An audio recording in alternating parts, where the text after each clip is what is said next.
Now, once upon a time in professional wrestling, it used to matter what the fans thought. For example, all you parents out there with kids, when your kids misbehave, you give the New Day a call. The New Day comes over to your house, and we will fight your children. Now, don't get me wrong, a lot of wrestling sucks, but when it's good, it's fucking great. Wrestling is melodrama. Wrestling is mythology. Wrestling is action. Wrestling is comic books. The only thing wrestling isn't is wrestling. Who wants to take back professional wrestling? Welcome to another episode of your favorite podcast, Around the Ring. This is episode 112. And as usual, today we have me, your co-host, your Floyd and Savior, Floyd Johnson, and with me is the best podcaster in the business, Dave Silky Brown. How you doing today, Dave? I am well. I don't think that is an accurate description, but thank you very much. I appreciate it. Yeah, if you didn't know, Dave not only does a wrestling podcast, he does a comic book podcast and a music podcast. Go ahead and give yourself a plug. What are they called, Dave? Well, thank you. So I do a comic book podcast, which is called Destination Earth X. You can find that right here on our Spreaker channel, ATR Productions. It's on Spreaker. It's on Stitcher. Actually, I think it might be on iTunes, maybe? I don't know yet. I'll have to double check that. But you can just find the feed on here. Then I technically do two music podcasts. One is the Oklahoma Lefty podcast, which is an extension of my website /blog, oklahomalefty.com. And the other one is The Voices of a Generation X, which specifically is about Generation X artists, or artists who had a big impact or a big deal for our generation, or at least my generation. What year were you born, Floyd? 81. So technically you're a millennial. So you are the just eldest of the millennials. And you know what? That's kind of funny, because in general, I hate the millennial line of thinking. Well, it's interesting. There is this. Every time you have a generational change, there's like there's that line where it's one generation to the other, but then there's this kind of bleed over period of a few years before and a few years after. And there's actually a name for the one that's the bleed over between millennials and Generation X, and I'm forgetting it right now for the life of me. But in a lot of ways, people because I was born in 74, so people born like from 74 to like 83-ish, 83, 84 sometimes have more in common than the people on the other extreme ends of their generation. So, like, for example, the Generation X, the broadest definition is people born 60 to 80, and then millennials are 80 to 2000. So you're going to have more in common with me as someone born in the mid 70s than you are with someone who was born in 1999, even though technically you're still part of the same generation. And that kind of does, as we get older, some of those things kind of change as each generation goes through its phases and whatnot. But that's something that the whole study of generations I think is really fascinating. Also, actually, BuzzFeed of all people did this really, really good video explaining all of the living generations, going back to the very last of the folks who kind of grew up during the Great Depression, then going through, like, from the Greatest Generation, the generation actually before that. There's still some of those people alive today, through the Greatest Generation, and then there was one other one, and then there was the Baby Boomers, and then Generation X, Millennials, and then my kids' generation, the name of which I cannot remember. And then there's even the one, I don't think there's one after that yet, because we're not that far along. So yeah, I just find that fascinating. All of these shows, by the way, you can find on the Twitter machine. So you can just find me at Oklahoma Lefty. You can find Destination Earth X at Target Earth X, because I couldn't make Destination Earth X the full handle because Twitter likes small words. And then the other one, you can find Voices of a Gen X at Twitter. So thank you for the plugs there. You're very welcome. Like I said, I'll always make it clear you got me into this podcasting thing, and I definitely appreciate it. So it's fun.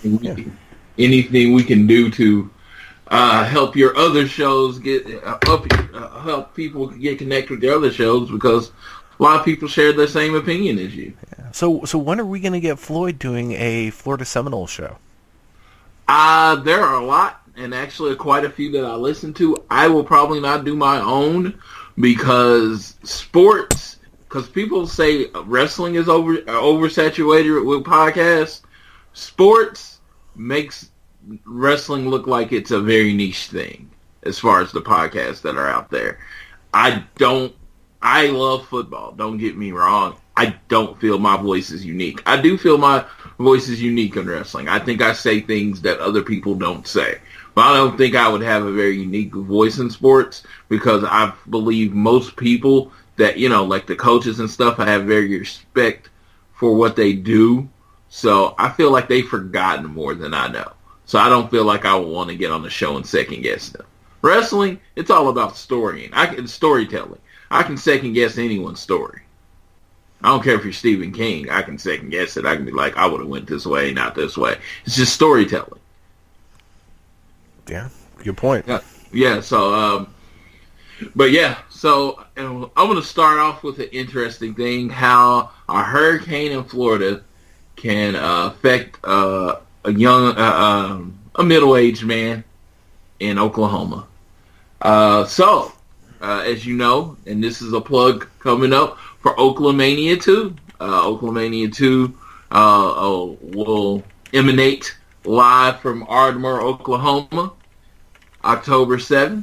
It'll be preceded by OklaCon from 9 to 4, and then Oklahomania is from 7 to 10. I bring that up after talking about a hurricane to say this. I am a Florida State fan, as Dave just mentioned. Well, Florida State it's pretty much a landlocked part of Florida. It's like 4 hours from it's 4 hours from the ocean, from anything like that. Well, this week, Hurricane Irma, that bitch Irma, is coming to affect millions and millions of lives. And I want to say this, I do understand that it's affecting millions and millions of lives. I actually want everybody to get evacuated. I don't want anyone to get hurt. I am of that opinion. I want to make that clear, because people tend to forget that we are humans and we can have complicated emotions. So, while I am glad everybody's getting away, I personally have two major loves in my life. It is the WWE and football.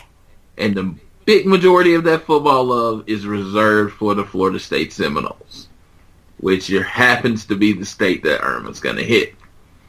Well, I am learning about the knee-jerk reaction world that we are living in. So, in my opinion, because yesterday, when the Florida State Seminoles were about to play, it was 83 and sunny, and my team was practicing outside. You say, why is that important? Well, they canceled my game. Not postponed, canceled. Florida State versus Louisiana Monroe was supposed to go off yesterday at 7 p.m. Now, I do understand, after talking to Dave, because Dave has some Florida in him, Dave explained to me how a lot of the evacuees are going to Tallahassee. So the last thing Tallahassee needs is, all the flooding in from the people to come down for the game, and evacuees. They barely have enough rooms to cover the evacuees. So I get that. But it does not stop me from being annoyed. Because my schedule at work, I strongly insisted, as in demanded, that I work a shift where I don't have Saturdays. I don't work Saturdays. My whole shift. I work an overnight shift that I'd rather not work, so I can have Saturdays off for the fall. So you can imagine my disappointment. And again, my disappointment, understand people's lives are in danger. I have to keep saying that because people, again, forget that we are complicated people with complicated emotions. I understand. I feel for everyone that's going through this. I have never had to make the decision on a day of the stuff I have to take and the stuff I have to leave to know that I probably won't ever see the stuff that I have to leave again. Never had to do that in my life. I sympathize with it. It's a decision I hope I never have to make. So, but for me, personally, Florida State is a big part of my life. And I watch a lot of their games. I generally take my yearly excursion down to Tallahassee. It is a big part of my existence. My whole life is basically surrounded by this team. So when the game got canceled, I am disappointed. I am very disappointed. Well, so the hurricane at the time that these decisions and stuff had made hadn't hit yet. So I wanted, they can get weaker, they can go left, they can go right. So I'm just looking at this world that we live in, the knee-jerk reaction world. My game next week, the Florida State game next week, has already been postponed. Now, how this ties into wrestling is they postponed the game on September 16th.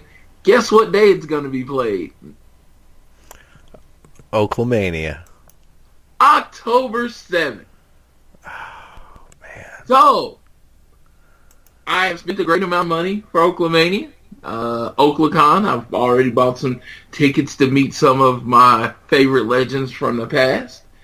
I am tied into OaklaCon. We are literally running a contest to give tickets away to watch Oaklamania with me and Dave. I tied into that. And the reason Oaklamania worked, the reason I was so all into Oaklamania, because it was a Florida State off week. It's not off week anymore. So, and again, I am a person that watches every Florida State game, but there are more important Florida State games than others. Florida State, Florida is more important than Florida State, Wake Forest. But now on October 7th, do we get a team that we can easily beat that I wouldn't worry about actually watching the game? No. We get my favorite game. There's a game that I grew up watching as a boy in Oklahoma on ESPN every week. It's Florida State and Miami. And not only is this game important, as far as, it's always important because it's Florida State and Miami. We have beaten Miami 7 times in a row. And we are one game from tying the series at wins. So they are at 31 and we're at 30 or something like that. It's one win away from tying it. So it's an even more monumental game. And it's during Oaklamania. Oh, man. So Jerry is a Miami fan. Jerry, the owner of Imperial Wrestling Revolution, he is a Miami fan. And I got to tell him about it. It's an easy decision for him. He owns Imperial Wrestling Revolution. It's pretty easy where his loyalties are going to lie. But me, as just a spectator, it's just thrown a cramp into my life. And it's just like, I understand first world problems, but good Lord. I hope people understand. If you're listening to the show, you're probably passionate about wrestling, and you probably have some other passion in that. Just imagine if your two passions basically collided and you had to choose. So let me ask you, did you have tickets for that game? Were you planning on going to that game, or were you just going to watch it on TV? I was just going to watch it. I was going to watch it. But we live in a world where I was going to live tweet Imperial Wrestling Revolution while I'm watching the show, help promote the show and enjoy the show. Because they've added some wrestlers to it. I think Carlito's going to be there now. Taya Valkyrie is going to be there now. So they got a load. I was going to, do it. But to basically what I would have to do, I hate recorded football. because it's a live event, and I like to root. And to me, in a small way, I like to believe my rooting, impacts the game. Craziness. But when you're watching a recorded game, it's already happened. I don't feel like your rooting's impacting the game. So I would basically have to turn off my phone, turn off my car radio, turn off everything in existence so I don't know the score of the game. Somehow get home, turn on my DVR, and somehow watch the game without knowing the score. Back in the day, let's just honestly say 10 years ago, fairly easy. But now, with the one click, everybody talks about it. You find out all that information now. I once managed, I turned off everything, and I managed to make it all the way home, almost all the way home, without knowing the sports score. And I'm listening to a music station, a rap music station, not to know the score. And the guy says, I can't believe the Seminoles lost like that. On a music station. So, ever since then, I have been very much against recording. So, I'm stuck. I'm stuck in a situation. I don't know what to do. Well, now, can you watch? Will the game be available on some kind of streaming, so you can watch it in between matches? Obviously you'd end up missing some of the game, but yeah, I could probably watch it on my ESPN app, depending on the signal in this place in Ardmore. Like I said, I know Ardmore gets pretty good signal because it's, straight down 35. But, you get into different buildings and stuff like that. You don't know what the signal's going to be like. And I'm assuming it's going to be a 7 o'clock game. I could get lucky. This could all be for naught. The schedule could come out and it could say 2:30 or 11. Either one would make my life so much easier. But as of right now, the game was a primetime game. It was the ABC game of the week. So I'm guessing when you move it, maybe it still keeps that title. I don't know. It's just very, very, very annoying. Definitely. I understand where you're coming from. That was definitely frustrating, especially with the whole just happening. Can't talk. Dropping on the same day that Oaklamania is going to be on. That's the suck part of it. From as far as the stuff going on in Florida, I completely understand the going ahead and canceling and postponing stuff just in case, because honestly, in a lot of ways, they're damned if they do, damned if they don't. If they don't cancel it, especially early, and then, God forbid, something happens, then all of a sudden, how stupid are you putting football before people's lives, blah, blah, blah. And so that could be, that could be disastrous. Then you've got the other option, though, is you cancel it early, and you have some sports fans going, "Why'd you fucking cancel my game?" and whatnot. And if you're going to have to balance between the two, probably sports fans being upset, to which you could go, as you said earlier, and I quote, "first world problems," than putting people's lives in danger because hurricane. But yeah, no, that's man. So have you talked to Jerry? Do you know if what his thoughts are, if they're going to have it going in the dressing room area? I bet they'll have the game playing in the dressing room. I was just going to say, I imagine it will be somewhere. I imagine it will be available. And it's like I said, it's like, with him, it's an easy decision, Well, yeah. He probably won't even know the score of the game because he'll be busy. He's running a show. Is he wrestling at WrestleMania? I don't think I saw him on the card. Okay. I think he is just he's wanted to not wrestle for a very long time. He just wants to worry about the promotion side of it. So I believe he is just promoting. Okay. Well, he's got a hell of a group of talent there. Just not even the people he's bringing in. IWR has a great roster of top up and coming talent and a couple classic folks. So it's gonna be a great show. Now, speaking of, Floyd alluded to it. We have a contest going on right now. And what you need to do to find out about this contest, you need to head to facebook.com/AroundTheRingOK. Okay, so this is a multi-step process. It's not hard, but we're asking you to take a few steps. Step 1, we need you to like the page, okay?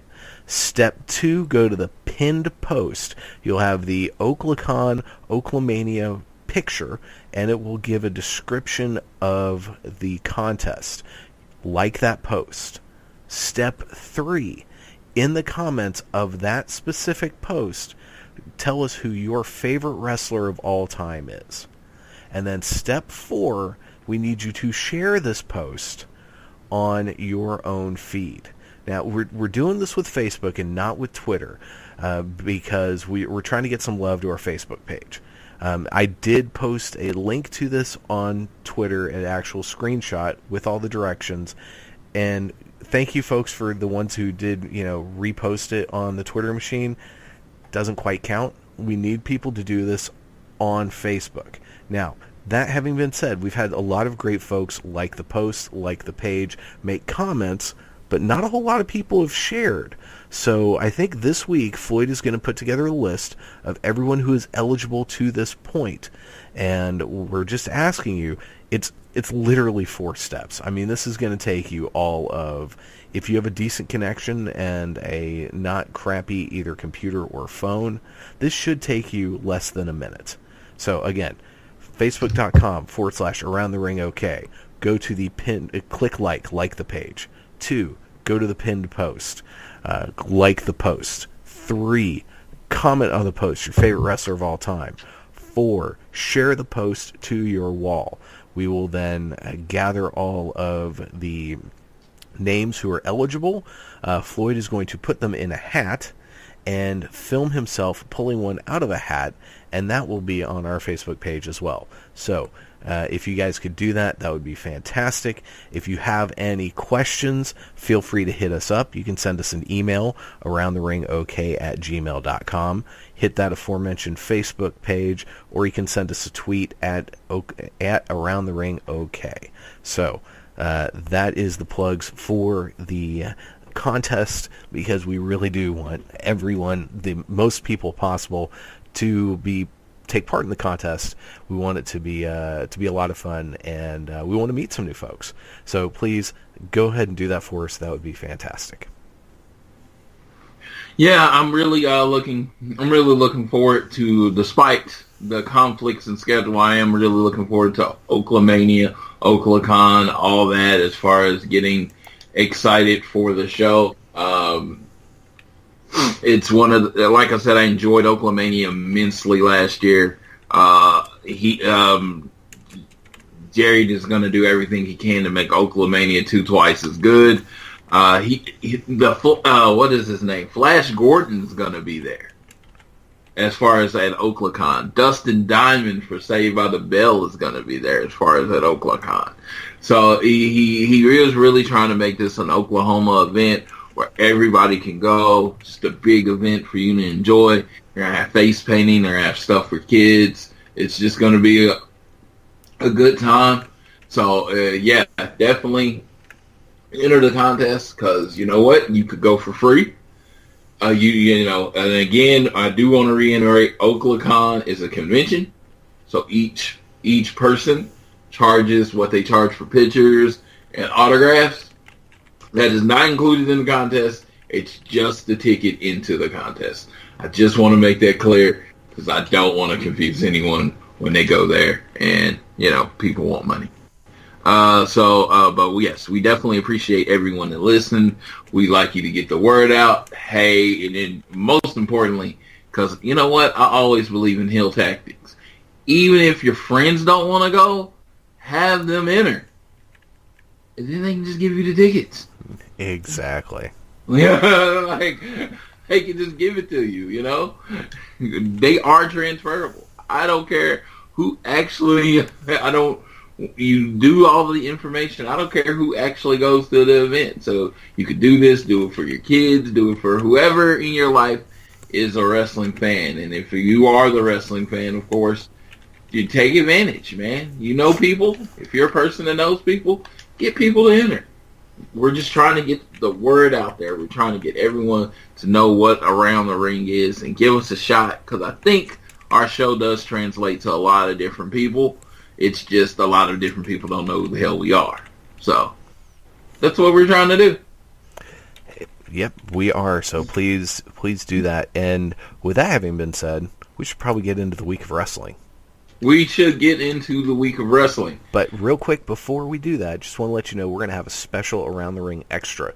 It's going to drop on Monday, talking about the Mae Young Classic. Now, the Mae Young Classic finale is Tuesday the 12th. It's going to be live after SmackDown, normally in the spot that 205 Live lives on. It's going to be in Las Vegas. It'll be interesting to see how that crowd reacts, but we're going to be joined by our good friend Rusty, and that will be on our channel on Monday, so look forward to that. So we will be saving all our Mae Young talk for that show. Okay. And I've actually been watching the Mae Young Classic. What's just cool is I've gotten a lot of different opinions about it.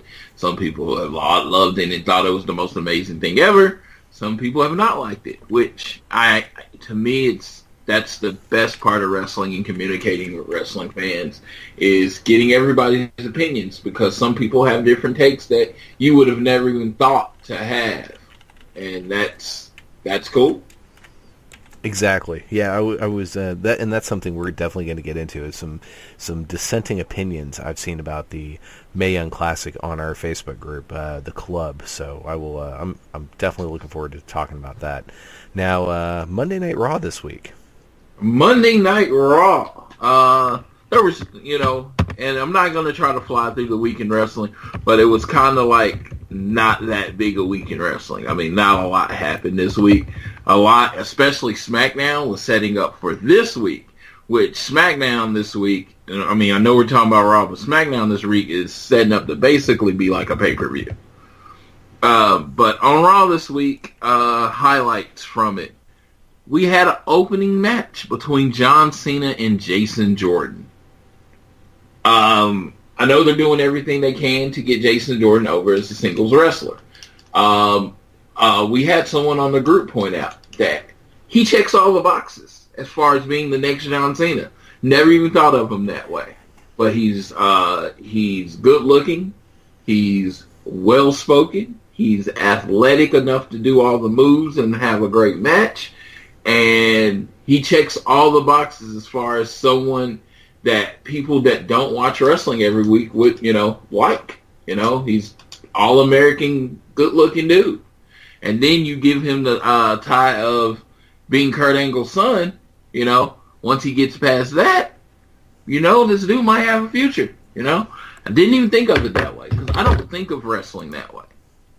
I mean, I am, I'm not a corporate guy, even at my job and what I do. I'm really not a corporate guy. I don't really get involved with stuff above my job because I don't care. So when I think about wrestling, all I think about is the story. Are you the same way? Yes and no. I've always really liked a lot of the behind the scenes stuff. Sometimes I find that more interesting than the storylines, depending on what's going on. But yeah, I Jason Jordan, I think, is a guy that WWE has seen for years and just has been waiting for everything to click. And because you're right, he does. He's tall, he's pretty ripped, he's good looking, he's pretty charismatic, especially in the ring. His promos aren't the best in the world, but they're not awful. He's a really good wrestler. And, he is that one thing that WWE has been lacking for so long, and that is a potential Black World Champion, Rock and Booker T notwithstanding. So he's a guy that has a ton of upside, and I think one of the reasons why he wasn't cut when he was going nowhere, because he was in developmental. He was down in NXT for a long-ass time. and just nothing worked and nothing clicked until Chad Gable came into the picture. And then they became this tag team, and all of a sudden it worked. So what do? Obviously, they have to break them up. Though, to be fair, they weren't doing dick with those two as a tag team on SmackDown. They screwed the pooch on that. Shocker, I know. But yeah, Jordan is a guy I look at and like, there's all the potential there. But how many people on the roster do you look at and you go, hey, there is all the potential there? Apollo Crews has all the potential in the world to be a top star. And they are doing dick and squat with this guy. And he needs to either go back to NXT or back to the Indies because it ain't working. Cedric Alexander is another guy who has, I'd say Alexander has more upside than both Apollo Crews and Jason Jordan, in my humble opinion. But that's because I think he's a better wrestler than those two. And that's a bold statement considering all three of these guys are fantastic in the ring. But Cedric just has that something, and he connects with people really well, more so than I think Jordan or Apollo Crews do. And I did not mean to talk about the three major black characters on the program all at once. It just happened that way. So yeah. I do. I look at that, and I think Jordan has all this potential. So that probably means they're going to screw it up because for those of you who don't follow What Culture on the YouTubes, What Culture Wrestling did a really cool video that 10 times WWE got the guy wrong.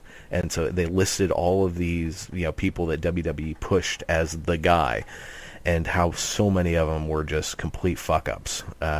And the big ones were the real takeaways from the list. You had guys like Kevin Nash who just didn't work until he went to WCW, and then it was like, okay, this dude's a big deal. Roman Reigns, who is still a work in progress, and has just been, he is a perfect example of booking, screwing someone up, and JBL was their top guy on that list, who went from, a tag team wrestler to all of a sudden being this super champion for a long time.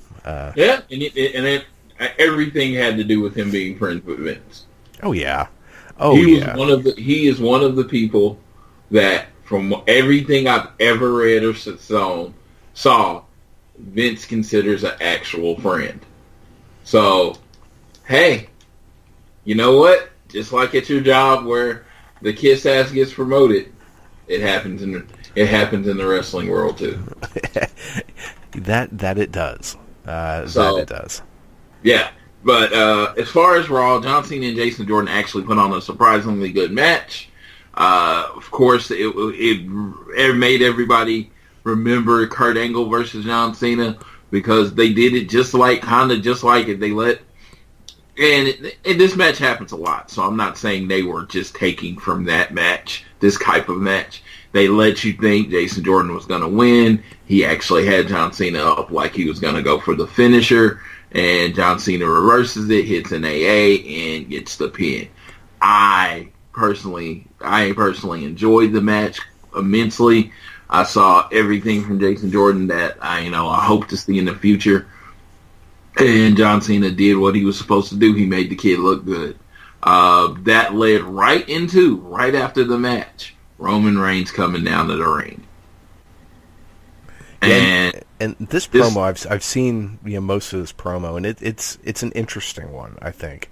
Well, first of all, Roman Reigns buries Jason Jordan, which is like he called him a rookie. So, and the funny thing is, a little bit off the thing. He's like, I'm not insulting you. I'm not insulting Jason Jordan. I'm just saying you shouldn't take that long to be a rookie. Yeah, except is Jason Jordan really a rookie? I mean, I think it's entirely possible he has a longer wrestling career than Roman Reigns. Yeah, he's probably wrestled more matches than Roman Reigns. Yeah. So I'm sorry, but now if he had qualified with he's a rookie in the WWE, because the term rookie implies that he is new to doing this, and he has done this longer than Roman Reigns. And also, he has been a SmackDown Tag Team Champion, Exactly. And also, what a dick move. I mean, come on, this guy needs to be a heel, because, he just exudes dickhead. But, everything he says everything he says is written for him. So someone thought it was a good idea for him to say that. Yeah, these are also the same people who wrote Suffer and Succotash and Tater Tots. Yeah, and this is, I've always said the biggest problem I have with WWE, I'm not going to go on too far of a tangent, is that they get TV writers, not people that write in the wrestling business. I still think it's give these guys bullet points and have them just make shit up. Yeah. But yes, I think Roman Reigns, with his natural charisma, natural personality, would do more to make himself either a face or a heel than anybody. Because I don't, from what I understand, he doesn't really believe his own hype, like at all. Well, he that's doesn't. Good. So it's not like he's just like he's looking in. He's looking at himself and saying, "Hey man, I am amazing. You should all love me." It's more of, I understand what this is. My family has been in it forever. They want me to be the guy. I'm not going to turn down the money. Yeah, and it was also interesting. Kevin Owens did an interview where he's talking about the people who have the ability to just do whatever they want in promos to some extent. And he's one of them. Kevin Owens. Right. And it's kind of, I find it fascinating that, and maybe just Reigns isn't comfortable doing his own thing, because Lord knows he botched his lines last week. But maybe it's time that they let him start doing that. And then do that, and then see where things go naturally, because this unnatural push he's received is just not working. But the thing that I found the most galling in this promo it was John Cena's little tirade about Roman Reigns being protected and all this, and I'm like, pot calling the kettle black much? Are you really the guy to make this argument when you have been protected for a decade? So that's the part that stood out to me. I heard that, I was like, wait a minute, this sumbitch really just said that? He really had the gall. He did just say that, and it was just like... And that goes back to this whole thing, why people hate John Cena, because it's either him or the writers keep portraying this fool as an underdog, and he is not an underdog. It's so on. Sometimes he'll like, well, I'm the up and comer, I'm the Boston Red Sox, blah blah blah. But like CM Punk said, he's the New York Yankees. There is nothing underdog about him. So sometimes he'll come out and be like, bitch, I'm John Cena. I do whatever the fuck I want. And then sometimes he's like, but you're protected, and how you get away with whatever you want. But it's like, dude, you can't have it both ways. You are either the man who walks in and gets whatever the hell he wants, or you try to be the underdog. And we know which is reality. You get what you want because you're John freaking Cena. Yes, and his comment that he hasn't main evented WrestleMania in 5 years, and it might have been last week when he actually said it, but that was a comment, but his matches are always promoted as like a main event. Right. He doesn't go on last. But I heard more this year about John Cena and his girlfriend wrestling The Miz and his girlfriend than I heard about the main event, which has ended up being Roman Reigns and The Undertaker, which no one knew that was going to be the main event until, the day of the show. Well, that was probably for a few reasons. One, I don't think they knew for sure, or they weren't going to publicly say for sure what was going to be the main event, so they just promoted a bunch of key matches, which was smart, because had they promoted Undertaker Roman Reigns right off the bat as this is the final match, unless they added with this, if Undertaker loses, he's peacing out, then yeah, you just would have had a backlash. So you would have had a lot of people leave. Yeah. You would have had a lot of people leave. I mean, once I figured out it was going to be the last match, I almost left. I ended up staying because, I paid money to be at that event every year. But, yeah, I almost left because I had no desire to see that match. Which is understandable because it wasn't that good. Wasn't that good, and Undertaker could barely move. And there are rumors that he might not be done. He needs to be done. He is not, unless somehow he had a miracle surgery and he has tons of movement back. No, he's beat the holy crap out of his body for over 30 years. Call it a day so you can walk when you're 65. Please, man, we don't need to see any more. Plus, it was, as much as it sucked him losing to Roman Reigns, the whole thing with the coat and with the hat and walking out and being, dropped into the stage thing, it was a cool moment. Don't screw that up, because there's some people who think they're laying the seeds for John Cena Undertaker at Mania. Yeah, I know. Again, it is in New Orleans. That's good. I feel like that's an Undertaker-friendly type city just because of the whole dead man aspect of it. But, yeah, that would annoy me. It would annoy me.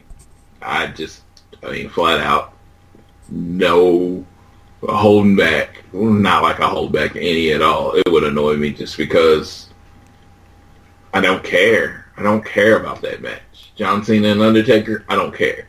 John Cena's second year, if they wanted to use that John Cena versus Undertaker to catapult John Cena into the main event, that will work. But you used it for Roman Reigns. Roman Reigns has I beat the Undertaker at WrestleMania. It works for what you're trying to do with Roman Reigns. Leave it alone. Yeah, so we're going to get, the fourth or fifth Mania in a row with Roman Reigns headlining. The second, actually, against Brock Lesnar. Yeah. Nobody wants to see it. No one does. And it's just like, you don't understand. The wrestling fan now is smarter than they used to be. And it's just not, when you're dealing with WrestleMania, you are generally dealing with the most passionate fans. Give the most passionate fans what they want. Exactly. They need to realize that at this point, wrestling is an absolute niche market. It's not going to be the huge mainstream phenomenon it was in the Attitude Era. It's just not going to. For one thing, people's tastes in society are very different now thanks to the internet. Things have become much more segregated, much more niche by choice. People do the things that they want to do, listen to things they want to listen to, watch things they want to watch, and there are very few things that become major cultural phenomenons that everyone watches or talks about. And even those few things that are, some people are just adamantly opposed to it and won't have anything to do with it. So, like people love to post that they don't watch Game of Thrones. Exactly. Yeah, it means nothing or anything to anyone. They love to post it. Hey, guess what? I don't watch what y'all watch. And most people are like, okay, I don't care if you watch it. Yeah. But they love to point it out anyway. Right. So what WWE needs to do is they need to, and I've said this probably as long as I've been doing this podcast, they need to focus on making their core audience happy.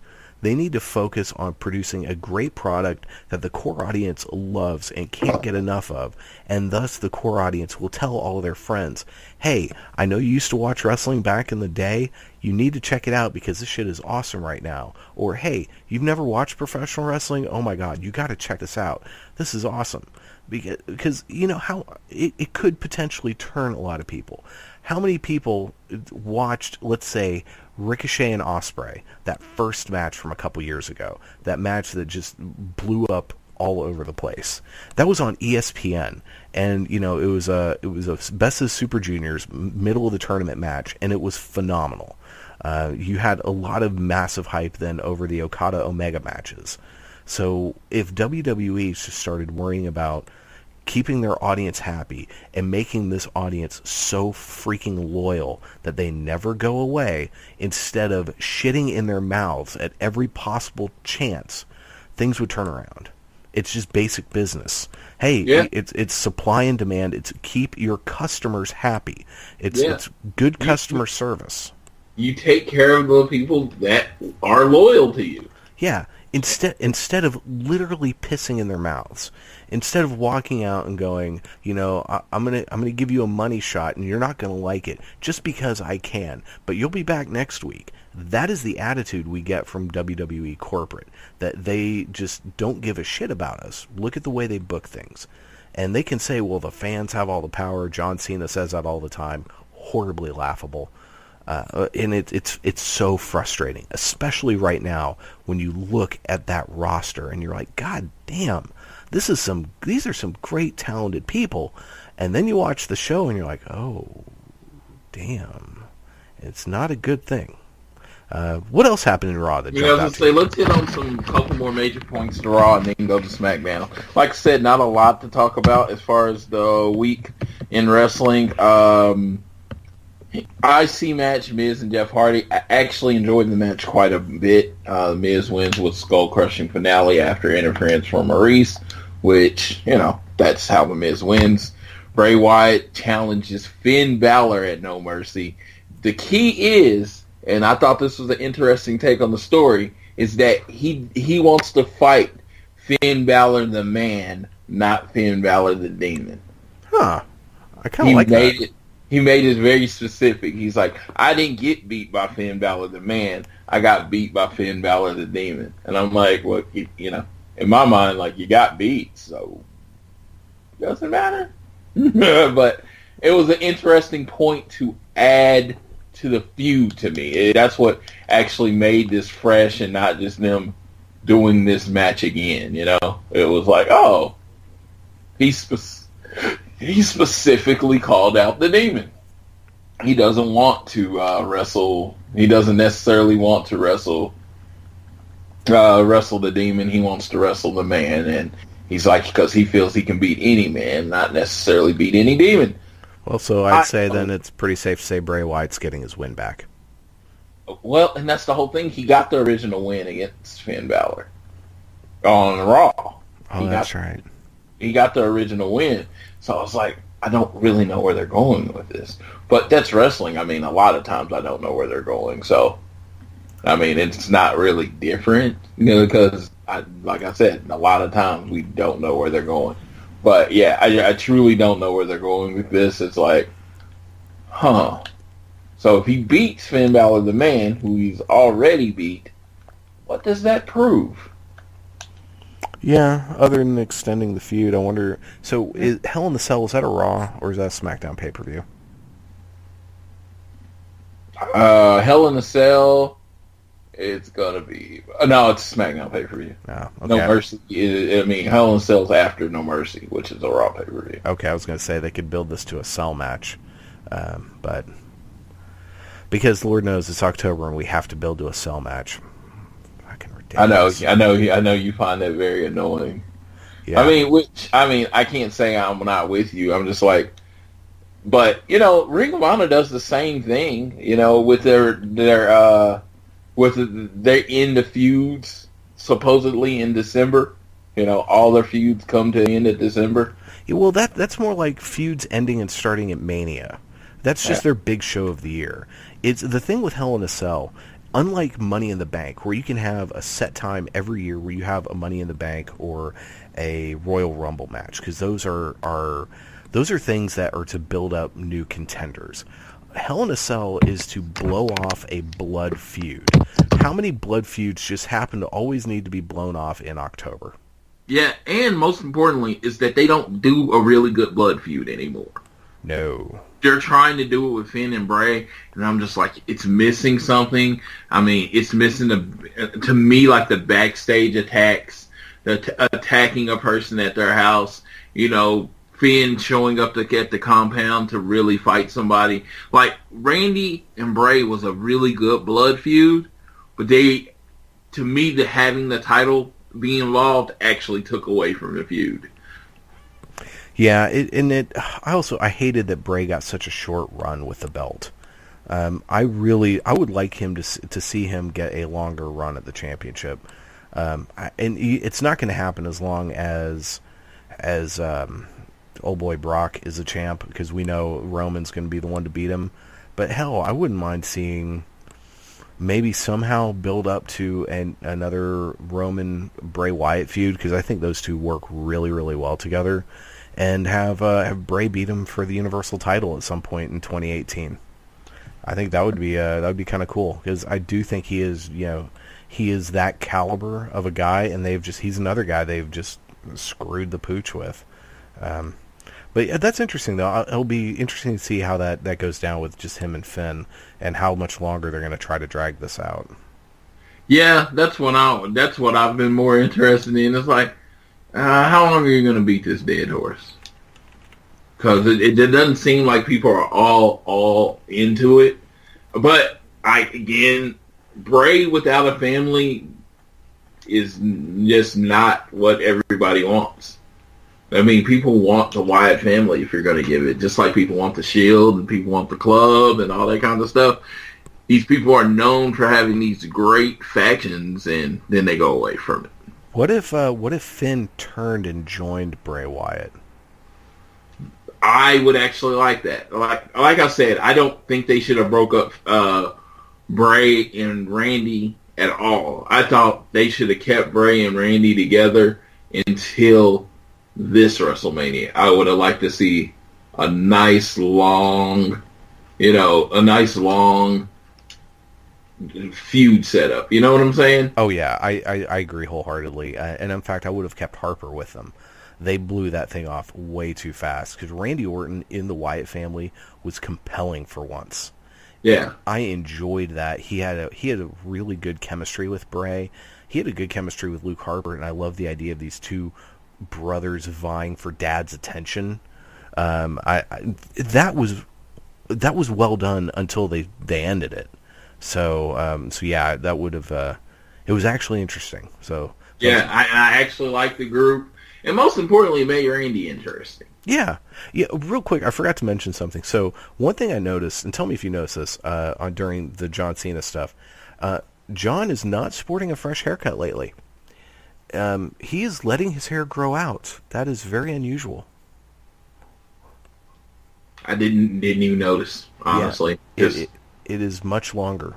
I mean, and I wouldn't be surprised if it's for like a movie or something like that.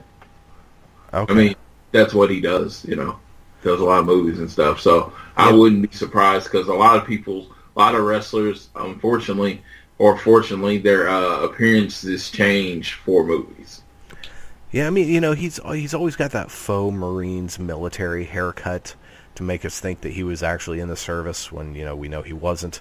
But, I mean, and he pulls it off well. Don't get me wrong. But, yeah, it's just weird. I was looking at him, I was like, damn, his hair's growing out. He's actually got hair on the back and side of his head. It's weird. Yeah, it is weird. Yeah. So, anything else from now? Yeah, just Big Show and Strowman in the cage match. I mean, Vince, of course, sees money in Strowman. I do too. I mean, don't get me wrong, I do too. I think there is definitely money in this guy, and he's doing everything he can to get him over, and he is over. He's probably one of the more over people on the roster. And so that being said, looks like from all ways I could tell, this was Big Show's swan song. And it should be. I mean, he got literally thrown through a cage. And if you think about his first night in WWE, he threw someone through a cage. Yeah. So there's symmetry there. There's almost a poetry to it. He leaves WWE, at least active in the ring, the same way he showed up in WWE. Except, then they called him Paul White instead of the Big Show. And you know what, Big Show? Thank you. For he had ups and he had downs, and I will always most of my fondest memories of him are as the Giant in WCW. But hell of a talent, that guy, and he has put a lot of people over, and I think he, as much as anyone, has done a phenomenal job in getting Braun Strowman over. Those series of matches they had where Braun was actually doing some nearly flippy-do stuff, The kip up and all that, that did a lot to make people go, holy crap, this guy Who can is do. this guy? Yeah. So yeah, and you know what? It's, again, man, we want you to be able to walk when you're 65. So walk away. You're in great shape now. Enjoy your retirement from the ring. I'm sure they've got stuff for you backstage to do. There's probably stuff you could do at the Performance Center. And in a career, you ever need the intimidating bodyguard in a movie? You want a funny guy, because he does a lot of comedy. He's done a lot of comedy in his career. Yeah. He definitely has a movie career, I believe, if he wants one. It'll be very niche. And if, let's say, they ever, God forbid, did a Princess Bride remake, he would make a good Andre the Giant. He one of my favorite bits in WCW. There was an episode of Nitro where the NWO kicked out the commentators from their little booth area, and it's Nash, Hall, the Giant, and I think X-Pac is like walking around at the back. And at one point, they're all leaning over. They've got their elbows on the table and they're talking. And Kevin Nash looks over at Big Show and he goes, "Was Andre really your dad?" And it was so funny. That was some of the best stuff. Kevin Nash would just do this off the cuff shit on WCW TV that was hysterical. Because he would basically thumb his nose at the wrestling business. Yeah, that was some good stuff. So yeah. So if that is Big Show's final match, then well deserved. I say he needs to go in the Hall of Fame in the next year or two, and yeah, he could even do color commentary. He's one of the few people that just seems natural with a mic in his hand. He is. It's like when he had to play the Angry Giant, it was actually against everything you knew about him, because the dude's such a, nice guy, such a gentle guy, So I don't, like I said, I think he has a very bright future, and he's, he's definitely taking care of himself, gotten himself into shape, lost a lot of weight.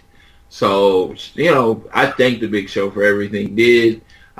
He definitely was one of those people that I will always have fond memories of. And if let's say you want to put him in the Hall of Fame next year, I'm generally like, oh, yeah, that should be reserved. But for him, I'm like, yeah, I can see it. Do it.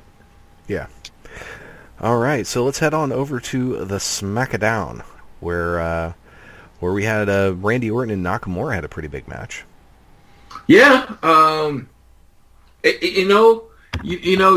is one of those times where rumors and what's actually happening kind of go against each other, because all you hear is Vince is not high on Nakamura. Vince doesn't like Nakamura. Vince blah blah blah.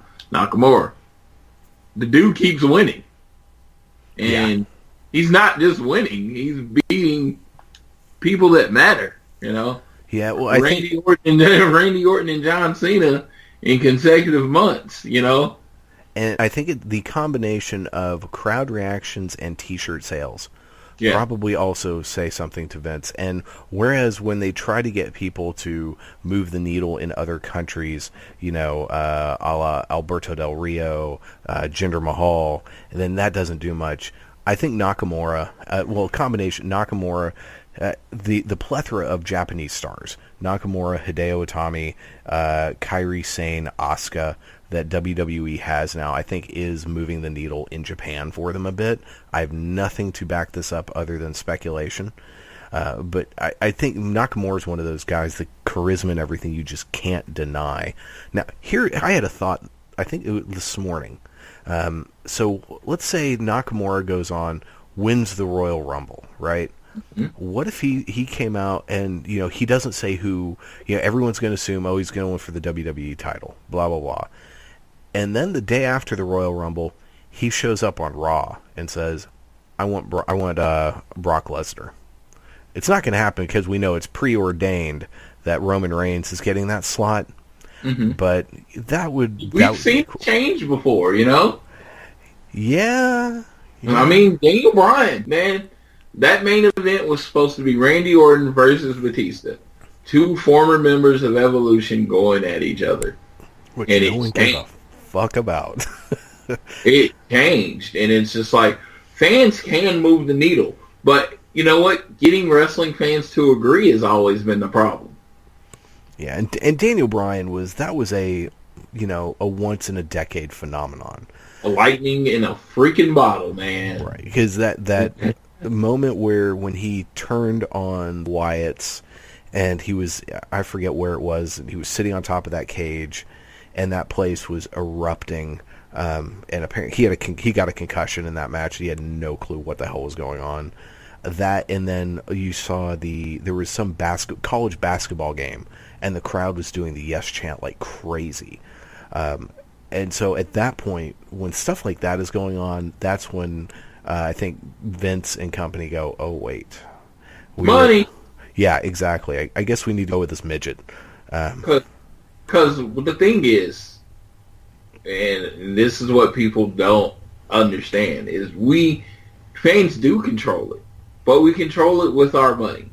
If you buy T-shirts, you buy certain things, and you really spike a T-shirt sale, right? And then they do something you don't like, and you quit buying that T-shirt. Huh. Well, they liked them. Now, what's going on here? They start asking themselves questions. So we did something wrong? Huh. I didn't even think that was possible.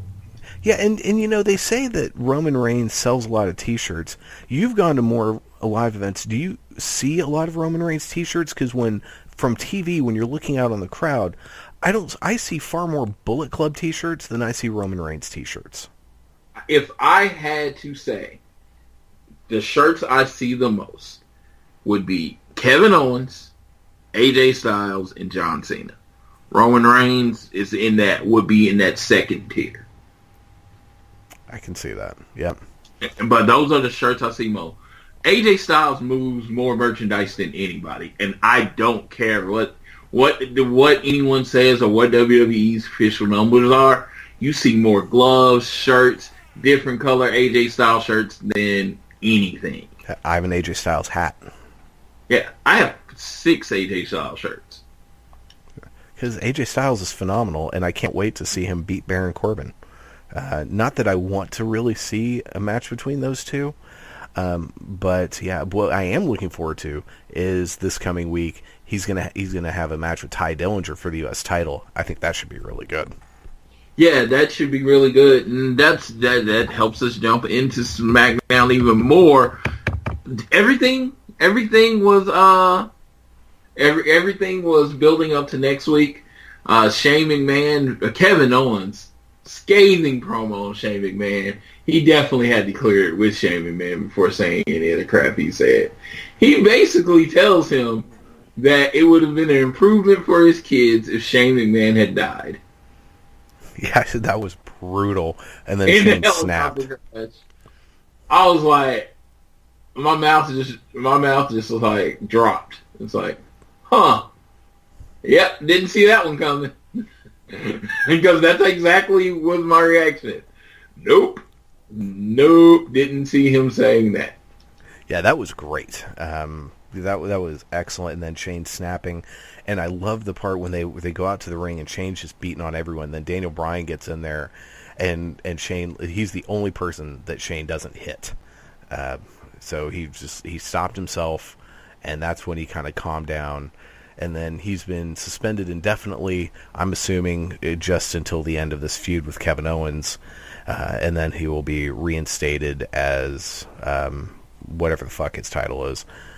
Unless he's going to go away for a while. I mean, we haven't seen Stephanie, thank God, on Raw for a long time. So, I mean, Daniel Bryan just could be the face of SmackDown.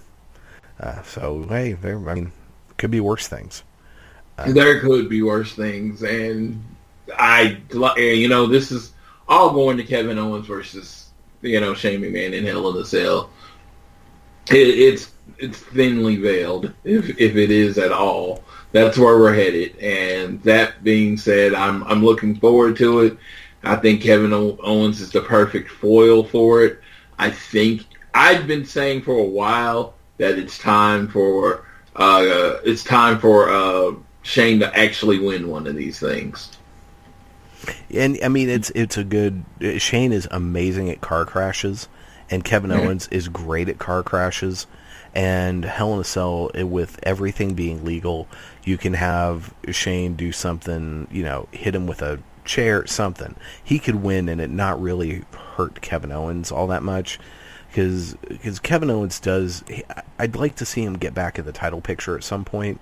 But, yeah, he'll come out the next day and catch the promo and he'll be like, well, he hit me with and he'll just make it like it's someone else's fault. He's really good at that,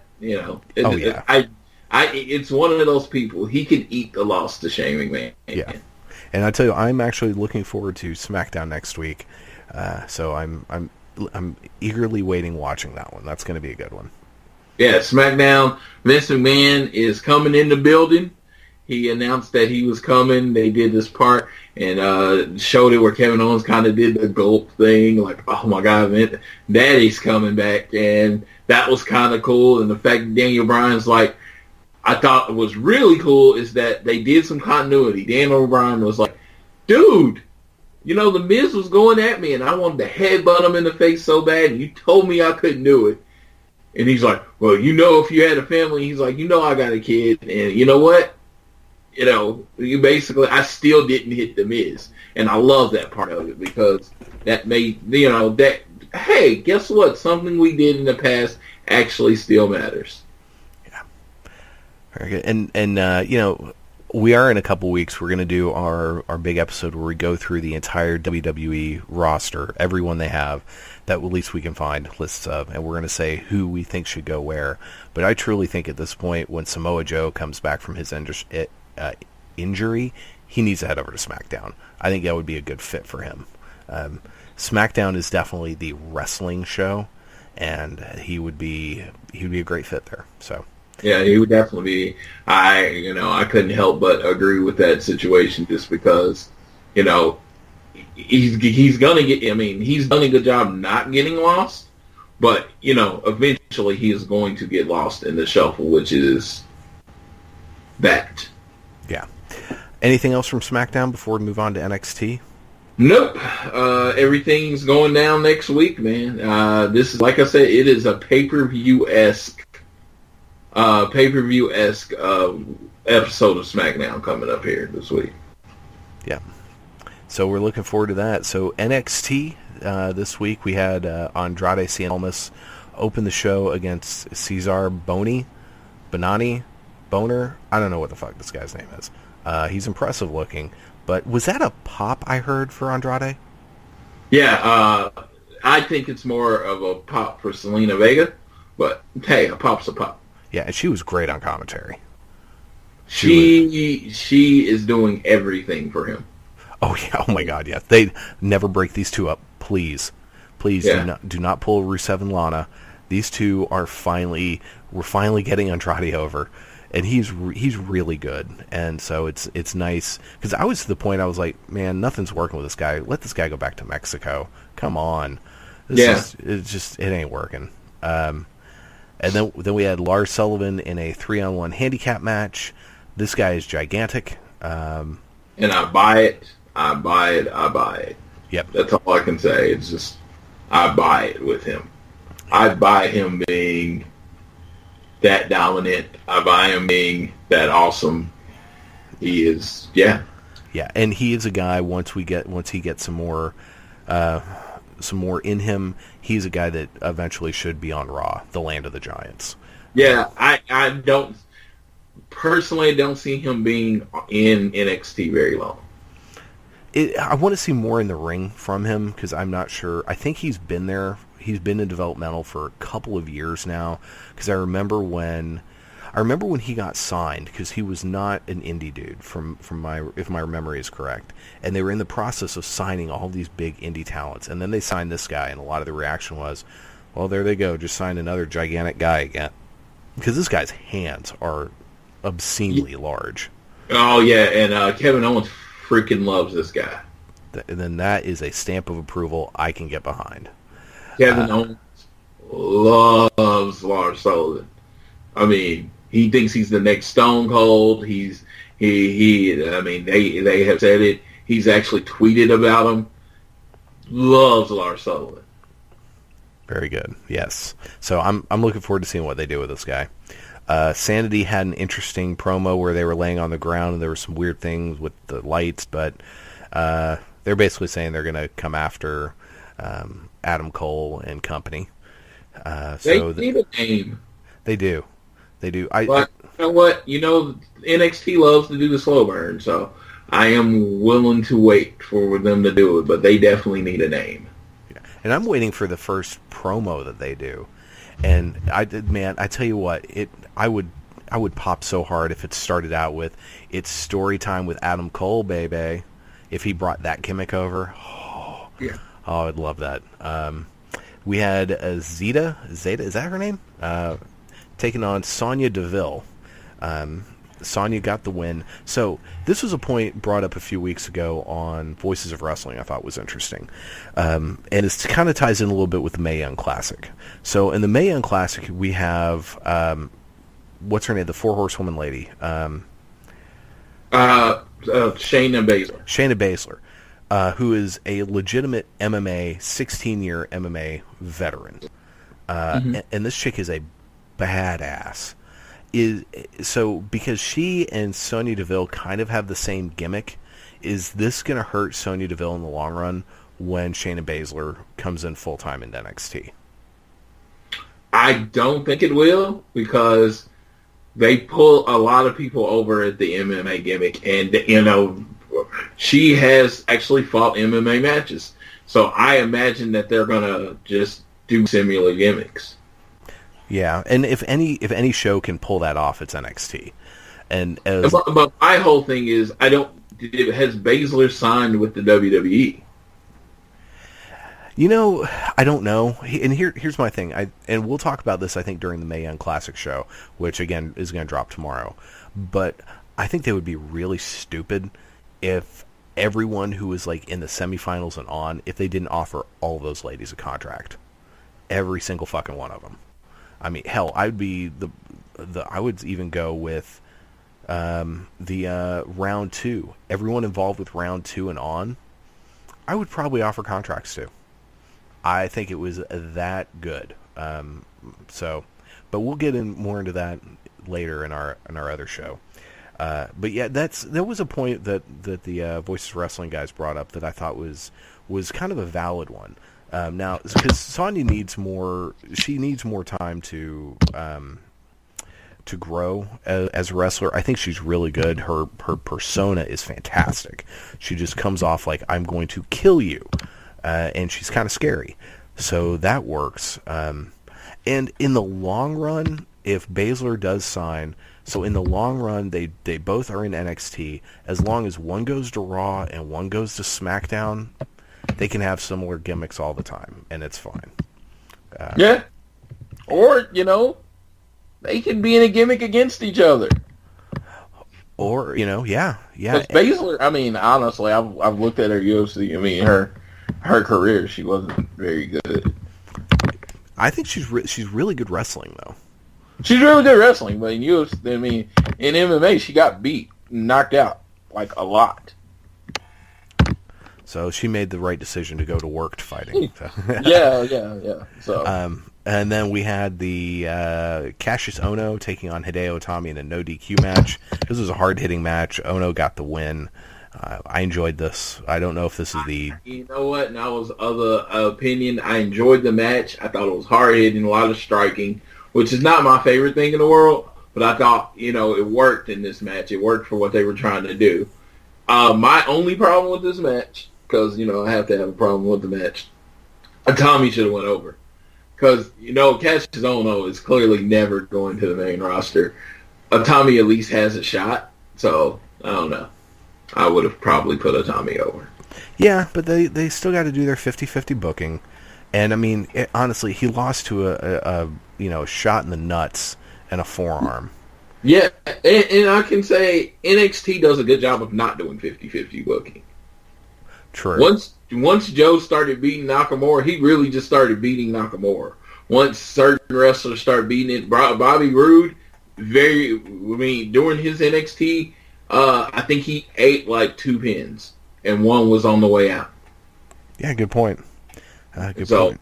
They don't really do that as much as, say, the regular main roster, which I'm not saying, yeah, like I said, they do it a lot, but they definitely tone it down.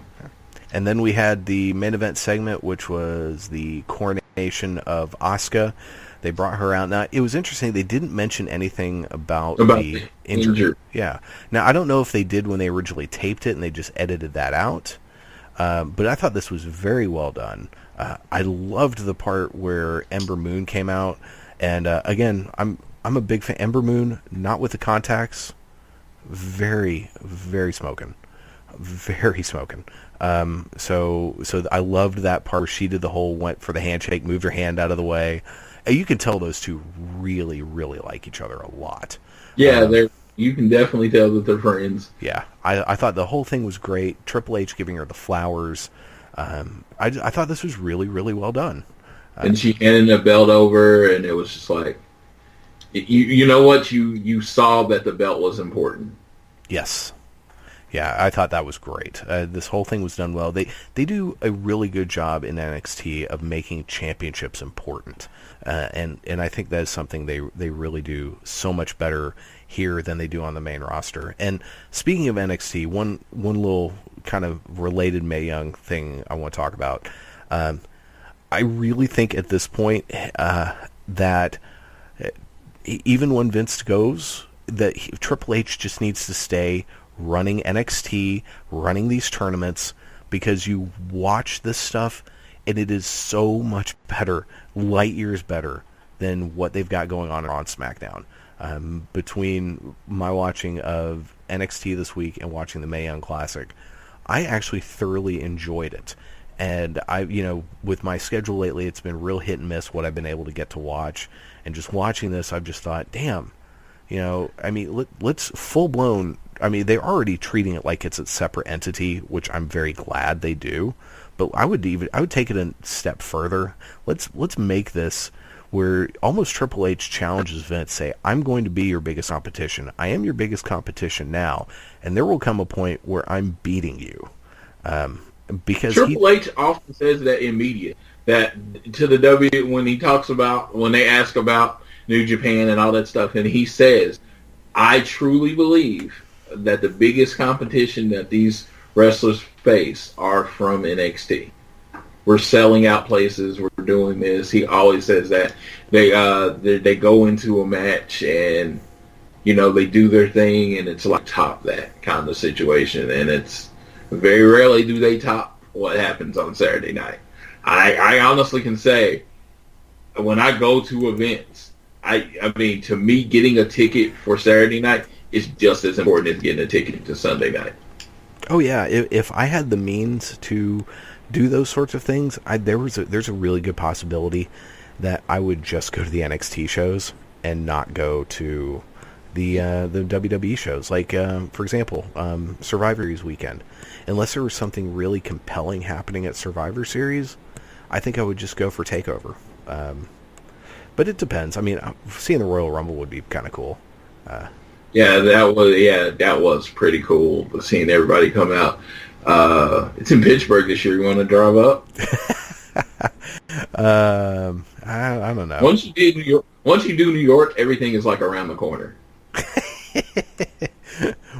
We'll see. Well, I was going to say that Atlanta trip that I took, and it's a 12.5-hour trip. It felt like nothing. Well, yeah, but you did add not just driving to New York. You drove to Houston and then to New York, so you doubled up that sunbuck. I mean, from here to Houston, nothing. I can truly say nothing will really be that. Nothing will get me to be like, man, that's a long drive. I mean, you would have to be talking multiple days, because New York was a day. It was a full day. It was a full day of driving. That's crazy. Hey, so did you want to get into any of the whole Jeff Jarrett Anthem GFW stuff? Yeah, let's talk about this clusterfuck. Yeah, I'm like, did Anthem not do any homework? Yeah, I don't know. Because you have to know how much it costs to run a company, and you have to know what the ratings numbers were. These are things that are public knowledge. You had to know that you were going to have to put in at least 6 months to a year of money before you were going to really make anything back. Yeah, the fact that that's been odd.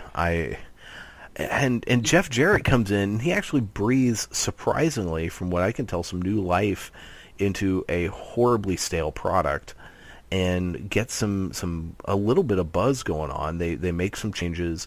I think even though I thought GFW as a name is kind of silly, it's leaps and bounds better than TNA. So changing the company, shedding that old baggage, I think was a good thing. Putting the title on Alberto Del Rio wasn't, but they've since fixed that problem. But now they're like, okay, Jeff, peace out. It makes you wonder, what kind of golden parachute did he have? Because he's coming out on top. No matter what, Jeff Jarrett comes out on top. It's so yeah, I don't know. It's because I've heard that they let him start using the Global Force name, but they didn't actually go through the process of buying it from him. Oh my God. So they go forward, but then they would have to pay him a lot of money for the name that he has established. But I mean, did he establish a name? He really didn't until this. I mean, Global Force Wrestling was a freaking joke up until now. And now it's a show. And granted, they're doing a smart thing back. They're like, hey, here are these old matches that you didn't get to see that we filmed a long time ago with people, the majority of which are no longer under contract. Yeah. So at least they're using that stuff, and I think that's good. But yeah, Yeah, if I was a wrestler, there's no way I would sign any type of exclusivity deal with Impact or Global Force or whatever the company is called today, because there's a good chance you're not gonna be a company. Exactly. I mean, like Johnny Mundo, John Morrison, is there as Johnny Impact, and he's only there because they have a deal with AAA, and he is under contract at AAA because of Lucha Underground, because Lucha Underground is affiliated with that stuff. All makes my head hurt. So yeah, I wouldn't sign a deal either, because they're also notorious for not getting you their checks. Yeah, so that's why Taz left, and Taz has found a very successful career as not only he transitioned a podcast into his own radio show on CBS. So good for him. So that's good for him. But it all started from them not paying him. That's what it started. He's like, you know what? I show up to work, and then I want to get paid. I was showing up to work, and I wasn't getting paid. To me, it was fairly simple. Yeah, no, that. So, I mean, I think in the long run, because they're launching their own platform, WWE Network type of thing. I think next week or so, it's going to have all the old TNA library. They've said publicly they're not selling, they're not getting rid of the library or anything like that. Which is, if they're going to do a streaming service, it's a good thing they didn't sell the library to WWE. And at this point, streaming services are kind of the way to go. And there's talk that they're going to try to get AAA and Pro Wrestling Noah involved. So there's a lot of potential there, and they want to become the kind of the alternative, which is what they should have always tried to focus on instead of trying to beat WWE. But I don't. Does Anthem have the wherewithal to make these investments? Because this is long-term investing where you're going to lose money for a very long time. How long did Ted Turner lose money on WCW before it finally turned a profit? Yeah, he did it for a long time, and it took Bischoff getting in and reorganizing how the company is run before it actually got into black. And then Ted Turner, tried to fuck it up again because they're like, oh, we make money from this, let's make more money instead of letting Bischoff just run it. This whole thing is just reeks of, you know what, just let it die. Yeah, maybe Anthem just starts over and makes a new thing, but I don't know if they're even really capable of running a wrestling promotion, because my understanding is Ed Norholm, the guy who runs Anthem, doesn't really know much about wrestling. Yeah. And wrestling is a business that you need to understand the business in order to make it work. And if you understand it, then you shouldn't be in it. It just makes sense. Hey, do you understand anything about running a gas station? No. Well, here, I'm going to have you open 15 gas stations. Well, I don't know what the fuck to do. So, yeah, that to me, I think of that. It's like, how much do you charge for tickets? How much do you do this? How much do you do that? How much do you pay the guys to set up the ring? You don't know anything. Right. You don't know anything. And it's just, like, with wrestling, the cost, how much it costs and how much you pay everyone, from what I understand, is like the biggest difficulty with running a wrestling company. Oh, yeah. Yeah, that's my understanding as well, is the cost is ridiculous. And there's probably tons of costs that, people like us wouldn't even think about, wouldn't even know existed.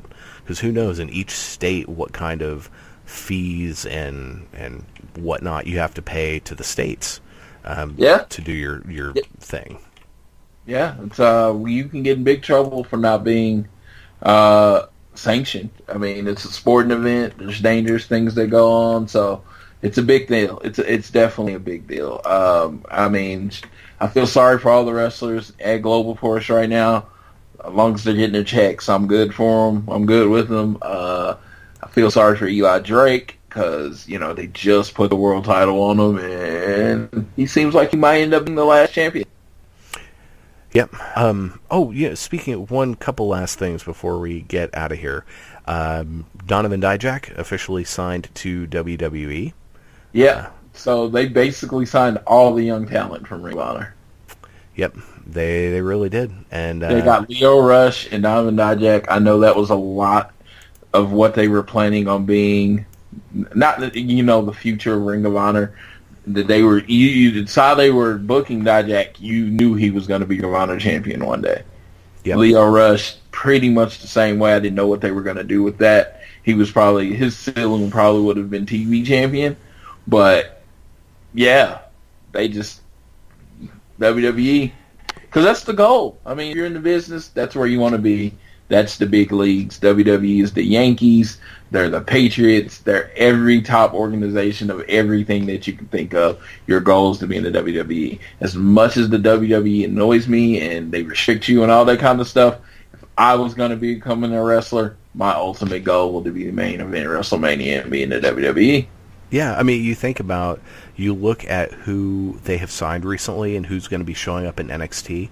NXT is really going to look like a Ring of Honor events from about 2 years ago. Yeah. It pretty quick. So at this point, Ring of Honor has Marty Scurll, Punishment Martinez, and a bunch of the older guys they've still had for a while. The guys who aren't going anywhere. I'll say I give Punishment Martinez like a year or two, and he'll be in the WWE because just how big and athletic he is. That's the kind of guy that the WWE likes. Oh yeah, and when he gets there, Baron Corbin, kiss your career goodbye. Because I think he can fit that Baron Corbin role perfectly and actually do it well. Yeah. One other real quick note before we get out of here for today. And I heard this clip from Wrestling Observer Radio. Meltzer was talking about Ricochet winning the Battle of Los Angeles. Sorry, spoiler.